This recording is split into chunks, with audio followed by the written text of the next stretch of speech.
तो hello friends, welcome back to my channel. Friend, आज की इस वीडियो सीरीज में हम लोग बात करने वाले हैं अपने मेथड 2 के बारे में। इससे प्रीवियस लेक्चर में हम लोगों ने मेथड 1 को डिस्कस किया था, जो कि ऑर्डिनरी डिफरेंशियल इक्वेशन को सॉल्व करने में मदद करता है।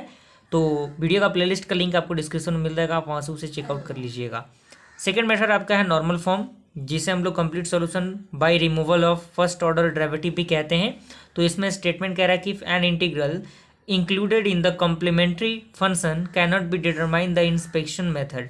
यानी अगर मान लीजिए कोई भी आपका इंटीग्रल है, उसमें आपका कॉम्प्लीमेंट्री फैक्टर इंक्लूड नहीं किया जा सकता, उसको हम इंस्पेक्शन मेथड से सॉल्व नहीं किया कर सकते।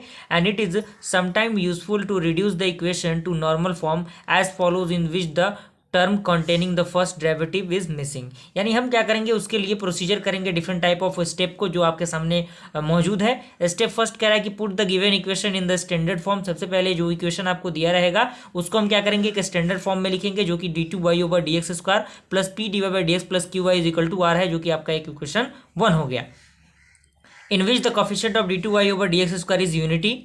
एंड स्टेप 2 कह रहा है कि to remove the first order derivative we choose u is equal to e का power minus of integration of 1/2 pdx। यानी हम क्या करेंगे, रिमूव करने के लिए फर्स्ट ऑर्डर डेरिवेटिव को चूज करेंगे y को u is equal to e का पावर माइनस ऑफ 1/2 pdx। आपका इस तरह से हम क्या करेंगे, इसके वैल्यू को निकालेंगे तो हमारा u का वैल्यू निकलेगा।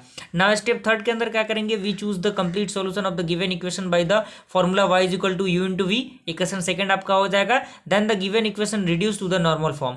यानी हम क्या करेंगे, जो आपका इक्वेशन दिया रहेगा उसको नॉर्मल फॉर्म में बदलेंगे। तो उसके लिए हमें d2v/dx² plus i into v is equal to s करना होगा, जहां पे i का जो डायरेक्टली फॉर्मूला होता है वो q minus 1/4 p² minus 1/2 dv/ds, और x का जो फॉर्मूला होता है s का वो r/u होता है। तो ये फॉर्मूला, ये दोनों फॉर्मूला का याद होना आपके लिए बेहद जरूरी है, तभी आप क्वेश्चन को सॉल्व कर पाएंगे।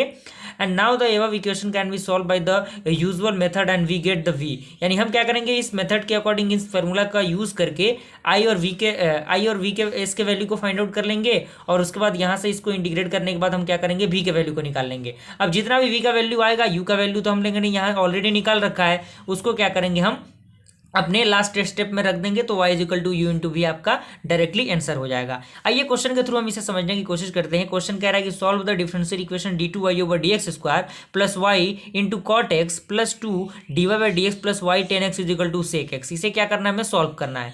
इक्वेशन आपका दिया हुआ है, इसे हम क्या कर सकते हैं, लिख सकते हैं d2y/dx² plus 2 tan x dy/dx plus 1 plus 2 tan square x into y is equal to sec x into tan x. क्योंकि हम क्या करते हैं, थोड़ा सा इसको इंटरचेंज कर देते हैं कॉट को 10 के टर्म में, तो इसको हमने इंटरचेंज कर दिया। तो हम कंपेयर कर लेंगे इस इक्वेशन से, जो आपका जनरल है, तो जो आपका 10 के साथ मल्टीप्लाई में है यहाँ पे, वो आपका क्या हो जाएगा, dy/dx के साथ वो क्या हो जाएगा, आपका p हो जाएगा, तो 2 tan x हो गया। q क्या हो जाएगा, 1 plus 2 tan square x, r क्या हो जाएगा, x sec x into tan x. अब ये क्या करना है, हमारा अगला स्टेप में हमें क्या करना है, u के वैल्यू को निकालना है। तो u is equal to formula क्या है, e का पावर माइनस ऑफ 1/2 pdx। तो p आपका दिया हुआ है 2, तो यहाँ पे 1/2 इंटू 2 tan x dx, 2 से 2 आपका कैंसिल आउट हो जाएगा। तो आपको पता होना चाहिए कि इंटीग्रेशन ऑफ tan x क्या होता है, आपका cos x होता है, माइनस cos x होता है, तो माइनस माइनस प्लस हो जाएगा, तो ये आपका cos x हो जाएगा। यहाँ पे ऑलरेडी माइनस दिया हुआ है। तो अब हम क्या करेंगे, चूज करेंगे इक्वेशन को y is equal to u into v पे। तो u का वैल्यू तो हम लोगों ने निकाल लिया,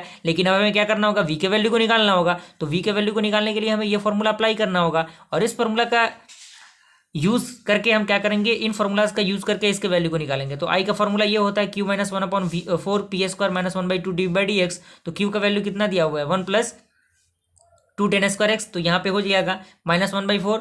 यहाँ पे p² का क्या हो जाएगा, 4 इंटू टेन स्क्वायर एक्स, तो यहाँ पे 4 into ten square x minus 1/2। यहाँ पे dv/dx यानी p का जो वैल्यू है इसको हमें डिफ्रेंशिएट करना होगा। तो 10 का क्या हो जाएगा, सेक स्क्वायर हो जाएगा, तो 1/2 into 2 into sec square is equal to 0। 4 से 4 कैंसिल आउट, 2 से 2 कैंसिल आउट। तो यहाँ पे आपका क्या हो जाएगा, जो आपका ये वैल्यू निकलेगा वो s का वैल्यू निकलेगा r/u। तो यहाँ से आप इसको सॉल्व करेंगे तो आपका इतना वैल्यू आएगा sec square x into 10x। Clear. अब हम क्या करेंगे, इनके वैल्यू को पुट कर देंगे s का वैल्यू के जगह पे। तो यहाँ पे आपका क्या हो जाएगा, d2v/dx² इज इक्वल टू, आप इसको सॉल्व कर लेते हैं तो ये वैल्यू आपका 0 आया। आई का वैल्यू यहाँ पे और एस का वैल्यू का फॉर्मूला आर अपॉन यू होता है, तो इसको आप सॉल्व करेंगे तो sec square x into 10x आ गया। अब हमें क्या करना है, इसको इंटीग्रेट कर देना है। तो जैसे ही आप इंटीग्रेट करेंगे तो डिफरेंशिएशन वाला जो एक टर्म है वो रिमूव हो जाएगा, तो D V by D X is equal to 1/2 sec square X plus C1 हो जाएगा। अगेन हम इसे डिफरेंशिएट करेंगे, क्यों? क्योंकि हमें v का वैल्यू को निकालना है। तो आपको पता होगा कि डिफरेंशिएशन क्या होता है, इंटीग्रेशन का अपोजिट होता है। तो वही आपका अप्लाई किया गया, तो वो v is equal to 1/2 10x plus C1x plus C2, और जो आपका कंप्लीट सोल्यूशन होगा u इंटू वी होगा। तो u का वैल्यू को हमने ऑलरेडी निकाल रखा है, b का वैल्यू आपका निकल गया, सिंपल सा हमने फॉर्मूला पुट किया, आपका फाइनल आंसर आ गया। क्लियर? आई होप ये वीडियो सीरीज आपको पसंद आए। वीडियो पसंद आए वीडियो को लाइक जरूर कीजिएगा। मिलते हैं ऐसे ही इंटरेस्टिंग वीडियो के साथ अगले मेथड के साथ, तब तक के लिए थैंक यू।